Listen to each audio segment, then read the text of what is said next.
গাজায় ইসরায়েলি বাহিনীর অব্যাহত বিমান হামলায় বুধবার মধ্যরাত থেকে গতকাল পর্যন্ত কমপক্ষে ৮০ জন ফিলিস্তিনি নিহত হয়েছেন।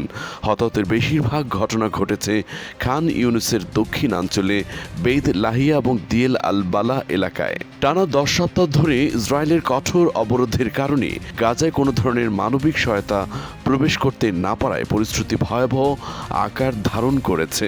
বিবিসির এক প্রতিবেদনে গাজায় ১০টি ভিন্ন ভিন্ন ত্রাণ সংস্থার বরাত দিয়ে জানানো হয়েছে সেখানকার মানবিক পরিস্থিতি ক্রমেই আরও খারাপের দিকে যাচ্ছে। হামাস পরিচালিত স্বাস্থ্য মন্ত্রণালয়ের তথ্য মতে ইসরায়েলি হামলায় এখন পর্যন্ত গাজায় কমপক্ষে ৫২,৮২৯ জন ফিলিস্তিনি নিহত হয়েছে। ব্রিটেনের অর্থায়নে পরিচালিত একটি ফিল্ড হাসপাতালের নার্স পলা তবিন জানিয়েছেন তাদের কাছে মাত্র এক সপ্তাহ চলার মতো খাদ্য অবশিষ্ট আছে।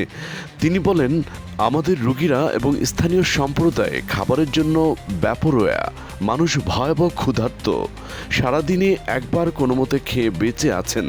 খাদ্যের এই তীব্র ঘাটতি আহত ও অসুস্থদের সুস্থ হয়ে ওঠার সম্ভাবনা কমিয়ে দিচ্ছে।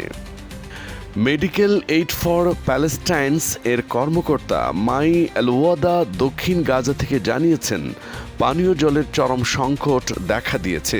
বাজার থেকে খাদ্য অদৃশ্য এবং যা কিছু পাওয়া যাচ্ছে তার দাম আকাশছোঁয়া।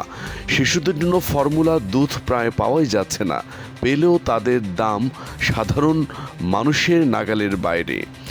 ইসরায়েলি বাহিনী হাসপাতালগুলোকে লক্ষ্যবস্তু বানাচ্ছে। এই সপ্তাহের শুরুতে খান ইউনুসের একটি হাসপাতালে আকাশ থেকে বোমা হামলায় চিকিৎসা সেবা বন্ধ হয়ে গেছে। গত মঙ্গলবার ইউরোপিয়ান হাসপাতালের পর ৬টি বোমা হামলায় কমপক্ষে ২৮ জন নিহত ও বহু মানুষ আহত হন। ইসরায়েলি সেনাদের দাবি তারা হামাসের কমান্ড ও কন্ট্রোল সেন্টার লক্ষ্য করে হামলা চালিয়েছে।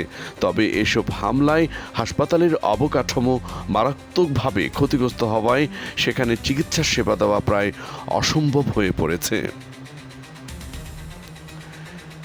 Bangla edition international desk.